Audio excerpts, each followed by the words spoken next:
ډیر زیات مسلمانان ورونه او خویندې دا وایي چې په عباداتو کې او خصوصا په لمانځه کې شیطاني وسوسې، سوچونه او شکوک راته پیدا کیږي. معارف الاسلام اداره چې د دې به علاج سوي او دغه شکوک او وسوسې انسان ته ولې پیدا کیږي. نو مختصره خبره به په دې باره کې دا وکړو چې یو خو دغه وسوسې او شکوک دا و انسان ته د شیطان د طرفه پیدا کیږي چې د مسلمان د عبادت ورګډ وډ کړي، د عبادت په خوند یې نه کړي پوه. دویم دا چې زموږ هم یو څه په دې کې قصور او ملامتیا سته چې خپله مو د زړه حضور ولمانځه ته نه وي برابر. لمانځه ته ودرېږو، په سوچ کې مو دوکانداري وي، په سوچ کې کاروبار وي، په سوچ کې کور وي، په سوچ کې یو بل مجلس وي، په سوچ کې یو بل شی وي. نو د زړه حضور چې لمانځه ته نه برابر، لازم به په هغه کې شکوک پیدا کیږي. خو د دې علاج هم موجود دی. د شیطاني وسوسو علاج محمد مصطفی صلی الله علیه وسلم بیان کړی دی. هغه دا چې یو جلیل القدر صحابي عثمان ثقفي رضی الله عنه نبی صلی الله علیه وسلم ته راغلی او دا یې ورته وویل: یا رسول الله صلی الله علیه وسلم ان الشیطان قد حال بیني وبین الصلاة وقراءتي. شیطان زما په لمانځه کې، زما په قرائت کې را حایل سي، وسوسې را اچوي، د لمونځ سره را ګډ وډ کړي، په خپل لمانځه نه سم پوه. محمد مصطفی صلی الله علیه وسلم ورته وویل: ذاک شیطان، دا د شیطانانو د ډلې څخه یو شیطان دی. هغه رئیس مشر شیطان نه دی بل یو دی. یقال له، دته ویل کیږي، د نوم ورسره یادوي، خنزب یا خنزب، دا د دې شیطان نوم دی. د ده وظیفه څه ده؟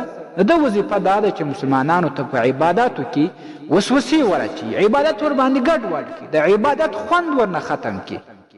اوس محمد مصطفی صلی الله علیه وسلم د دې څخه د خلاصون لار ورته ښیي چې کله دې دا سوچي چې په دې عبادت کې په لمانځه کې ما د شیطان وسوسې راچي، نو داسې وکړه: فتعوذ بالله منه، په الله رب العالمین باندې پناه وغواړه د دې خنزب شیطان څخه. چې کله په عبادت شروع کړې یا ولمانځه ته درېږې، نو 3 واره اعوذ بالله من الشیطان الرجیم ووایه، یا خصوص په دغه الفاظو باندې پناه وغواړه لکه دا کم نوم چې نقل دی، اعوذ بالله من خنزب، 3 واره دا الفاظ ووایه. او بیا 3 واره وچپا یعنی ګس طرف ته توکه، خو دغه تو داسې نه چې ډېرې لاڼې پکې وغورځوه، صرف داسې توف وکړه چې د تو سره مشابه وي، داسې طریقه اختیار کړه. نو بیا ولمانځه ته ودرېږه، د خپل زړه حضور هم برابروه. مطلب دا چې د لمانځه په ارکانو کې فرایض، واجبات، سنن، مستحبات او د لمانځه قرائت د خپل سوچ را اړوه و دې شانو ته. نو د شیطان د وسوسو به هم محفوظ په دغه طریقه باندې، او د دنیوي سوچونو څخه، د شکوکو څخه به هم محفوظ یې. نو دلته به ته د عبادت په خوند باندې هم پوه سې او د دغه عبادت به دې ثواب هم زیات وي.